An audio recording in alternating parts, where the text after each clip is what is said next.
ತನಿಖೆ ಮಾಡಿಸಿ ಸತ್ಯಾಸತ್ಯತೆ ಹೊರಗಡೆ ತಗೊಬನ್ನಿ. ಆದ್ರೆ ಅದಕ್ಕಿಂತ ಮುಂಚಿತವಾಗಿ ನಾವು ಕೇಳಿರ್ತಕ್ಕಂಥ ಈ ಪ್ರಶ್ನೆ, ಆಡಳಿತ ಪಕ್ಷದಲ್ಲಿರ್ತಕ್ಕಂಥ ನೀವುಗಳು ಇವತ್ತು ರಾಜ್ಯದ ಜನತೆಗೆ ಯಾವ ರೀತಿ ದೋಖ ಆಗ್ತಿದ್ದೀರಿ, ಯಾವ ರೀತಿ ಮೋಸ ಮಾಡ್ತಿದ್ದೀರಿ, ಯಾವ ರೀತಿ ವಂಚಿಸ್ತಾ ಇದ್ದೀರಿ, ಇದಕ್ಕೆ ಮೊದಲು ಈ ರಾಜ್ಯ ಸರ್ಕಾರ, ರಾಜ್ಯದ ಮುಖ್ಯಮಂತ್ರಿಗಳು, ಉಪಮುಖ್ಯಮಂತ್ರಿಗಳು ದಯಮಾಡಿ ಉತ್ತರ ಕೊಡಬೇಕು ಸ್ವಾಮಿ.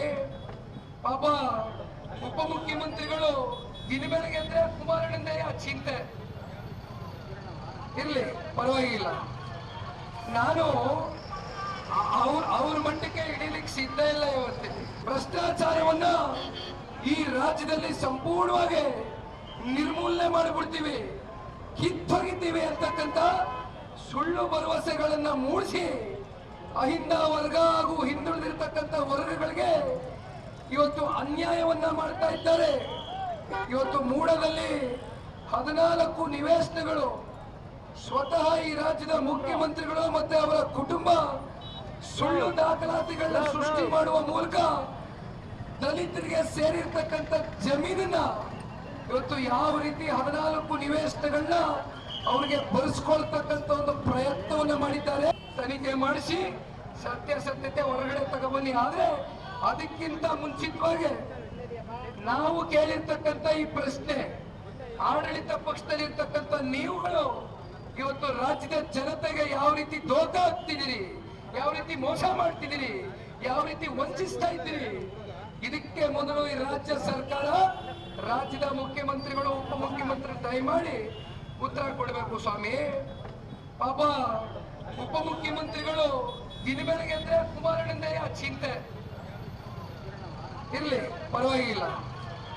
ನಾನು ಅವ್ರ ಮಟ್ಟಕ್ಕೆ ಹಿಡಿಲಿಕ್ಕೆ ಸಿದ್ಧ ಇಲ್ಲ. ಇವತ್ತಿನ ಭ್ರಷ್ಟಾಚಾರವನ್ನ ಈ ರಾಜ್ಯದಲ್ಲಿ ಸಂಪೂರ್ಣವಾಗಿ ನಿರ್ಮೂಲನೆ ಮಾಡಿಬಿಡ್ತೀವಿ, ಕಿತ್ತೊಗಿತೀವಿ ಅಂತಕ್ಕಂಥ ಸುಳ್ಳು ಭರವಸೆಗಳನ್ನ ಮೂಡಿಸಿ ಅಹಿಂದ ವರ್ಗ ಹಾಗೂ ಹಿಂದುಳಿದಿರ್ತಕ್ಕಂಥ ವರ್ಗಗಳಿಗೆ ಇವತ್ತು ಅನ್ಯಾಯವನ್ನ ಮಾಡ್ತಾ ಇದ್ದಾರೆ.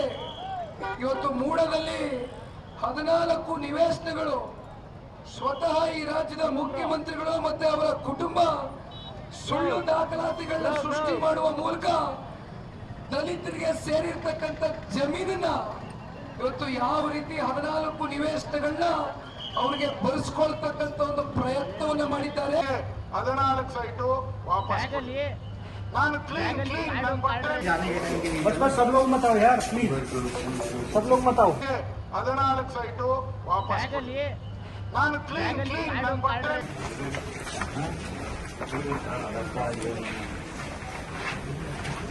14 ಸೈಟು ವಾಪಸ್ ನಾನು क्लीन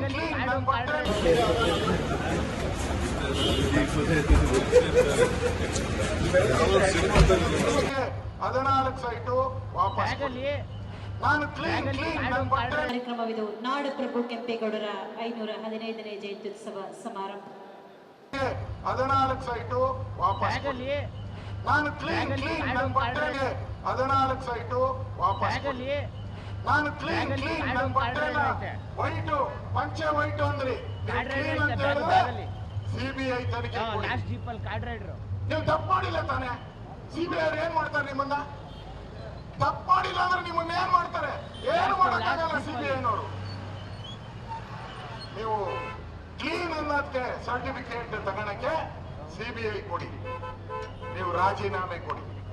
ಈ 3 ಕೆಲಸ ಮಾಡಿದ್ರೆ ನೀವು ಜನರ ಕೋಪಕ್ಕೆ ಗುರಿಯಾಗಲ್ಲ. ಇಲ್ಲಾಂದ್ರೆ ಬಿಜೆಪಿ ಅವರೆಲ್ಲ ಸರ್ಕಾರ ಬೀಳಿಸೋದು, ಜನನೇ ದಂಗೆ ಎದ್ದು ಈ ಸರ್ಕಾರವನ್ನ ಬೀಳಿಸುವಂತ ಕೆಲಸವನ್ನ ಜನ ಮಾಡ್ತಾರೆ. ಯಾಕಂದ್ರೆ ಇದು ಲೂಟಿಕೋರರ ಸರ್ಕಾರ. ನಮ್ಮ ಮೇಲೆ ಟ್ಯಾಕ್ಸು, ಸಿದ್ದರಾಮಯ್ಯನವ್ರಿಗೆ ಸಬ್ಸಿಡಿ, ಅವ್ರಿಗೆ ಎಷ್ಟು 14 ಸೈಟು ಸಬ್ಸಿಡಿಯಾಗಿ ಕೊಟ್ಬಿಟ್ಟವ್ರೆ. ಅವ್ರಿಗೆ 14 ಸೈಟು. ಅವರು ಆನೆ ಒಂಥರ ಓದಿ ದಾರಿ ಮಾಡಿಕೊಟ್ರೆ ಅವರ ಹಿಂಬಾಲಕರು 500 ಸೈಟ್ ಲೂಟಿ ಹೊಡೆದಿದ್ದಾರೆ. ಇವರು 14, ಅವರ ಹಿಂಬಾಲಕರು 500 ಸೈಟ್. ಒಟ್ಟು 3 ರಿಂದ 4 ಸಾವಿರ ಕೋಟಿ ಹಣವನ್ನ ಲೂಟಿ ಮಾಡಿದ್ದಾರೆ. ಬರೀ 14 ಸೈಟ್ ಅಲ್ಲ, 3 ರಿಂದ 4 ಸಾವಿರ ಕೋಟಿಯನ್ನ ಲೂಟಿ ಮಾಡಿದ್ದಾರೆ. ಇದರ ವಿರುದ್ಧ ಹೋರಾಟ.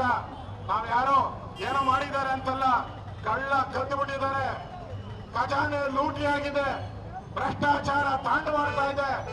ಹೀಗೆ ಬಿಟ್ರೆ ಕರ್ನಾಟಕವನ್ನ ಲೂಟಿ ಮಾಡಿ ಅಲ್ಲಿ ರಾಹುಲ್ ಗಾಂಧಿಗೆ ಎಲ್ಲ ಹಣ ಕಳ್ಸಕ್ಕೆ ವ್ಯವಸ್ಥೆ ATM ಮಾಡ್ಕೊಂಡ್ಬಿಟ್ಟಿದ್ದಾರೆ ಇವರು. ಭಾಗವಹಿಸಬಾರ್ದು ಅಂತ ಹೇಳಿ ಆ ಸಚಿವ ಸಂಪುಟ ಸಭೆಯ ಅಧ್ಯಕ್ಷತೆ ಯಾರು ವಹಿಸಿದ್ರು ಅಂತ ಹೇಳಿದ್ರೆ ಭ್ರಷ್ಟಾಚಾರದ ಪಿತಾಮಹಗಳಾಗಿರ್ತಕ್ಕಂಥ ಸನ್ಮಾನ DK ಶಿವಕುಮಾರ್ ಅವರು ಸಚಿವ ಸಂಪುಟ ಸಭೆಯ ನೇತೃತ್ವ ಅವರ ನೇತೃತ್ವದಲ್ಲಿ ನಡೀತಿದೆ. ನಾನು ಮಾನ್ಯ ಮುಖ್ಯಮಂತ್ರಿಗಳು ಉಪಮುಖ್ಯಮಂತ್ರಿ ಕೇಳಲಿಕ್ಕೆ ಇಚ್ಛೆ ಪಡ್ತೇನೆ. ನಾಡಿನ ಜನತೆ ಕೇಳಿರ್ತಕ್ಕಂಥ ಪ್ರಶ್ನೆಗೆ ವಾಲ್ಮೀಕಿ ಮೂಡದಲ್ಲಿ ಹಗರಣದಲ್ಲಿ ಏನೋ ಆರೋಪ ನಿಮ್ಮ ಮೇಲೆ ಬಂದಿದೆ, ಅದಕ್ಕೆ ಉತ್ತರವನ್ನ ಕೊಡಕ್ಕಾಗ್ದೇನೆ ಅಧಿವೇಶನವನ್ನ ಮೊಟಕುಗೊಳಿಸಿ ಓಡಿ ಹೋಗಿರ್ತಕ್ಕಂಥ ಮುಖ್ಯಮಂತ್ರಿ ಯಾರು ಇದ್ರೆ ಸನ್ಮಾನ್ಯ ಸಿದ್ದರಾಮಯ್ಯನವರು. ಬಹುಶಃ ದೇಶದ ಇತಿಹಾಸದಲ್ಲಿ ಎಂದೂ ಕೇಳಿರಲಿಲ್ಲ. ವಿರೋಧ ಪಕ್ಷದವರು ಮಂಡನೆ ಮಾಡಿರ್ತಕ್ಕಂಥ ನಿಲುವಳಿ ಸೂಚನೆಗೆ ಉತ್ತರವನ್ನ ಕೊಡದೇನೆ ಇವತ್ತು ಓಡಿ ಹೋದಂತ ಅಪಕೀರ್ತಿಗೆ ಪಾತ್ರ ಆಗಿರ್ತಕ್ಕಂಥವ್ರು ಈ ನಾಡಿನ ದೊರೆ ಸಿದ್ದರಾಮಯ್ಯನವರು. ಯಾಕೆ ಇವತ್ತು ಸಿದ್ದರಾಮಯ್ಯನವ್ರ ಮೇಲೆ ಪಾದಯಾತ್ರೆ ಮಾಡ್ತಾ ಇದ್ದೇವೆ? ಈ ನಾಡಿನ 6.5 ಕೋಟಿ ಕನ್ನಡಿಗರಿಗೆ ಮೋಸ ಮಾಡಿದ್ದಾರೆ. ಅಹಿಂದ ಹೆಸರು ಹೇಳಿಕೊಂಡು ಅಧಿಕಾರಕ್ಕೆ ಬಂದಿರತಕ್ಕಂಥ ಸಿದ್ದರಾಮಯ್ಯನವರು ಅದೇ ಅಹಿಂದ ಸಮುದಾಯಗಳಿಗೆ ಅವರ ಅಭಿವೃದ್ಧಿಗೆ ಮೀಸಲಿಟ್ಟಿರ್ತಕ್ಕಂಥ ಹಣವನ್ನ ಲೂಟಿ ಮಾಡಿ ಇವತ್ತು ಭ್ರಷ್ಟಾಚಾರಿಗಳು ಅನ್ನುವ ಆರೋಪವನ್ನ ಇವತ್ತು ಅವರ ಹಣಗೆ ಅವರು ಹೊತ್ಕೊಂಡಿರ್ತಕ್ಕಂಥದ್ದು. ಅದಕ್ಕಾಗಿ ನೀವು ವಿಧಾನಸಭೆ ವಿಧಾನ ಪರಿಷತ್ ನಲ್ಲಿ ಪಲಾಯನ ಮಾಡಿದ್ರಿ. ನಾವು ದಾಖಲೆಗಳನ್ನಿಟ್ಟು ಕೇಳ್ತೀವಿ ಅಂತ ನಿಮಗೆ ಗೊತ್ತಿತ್ತು.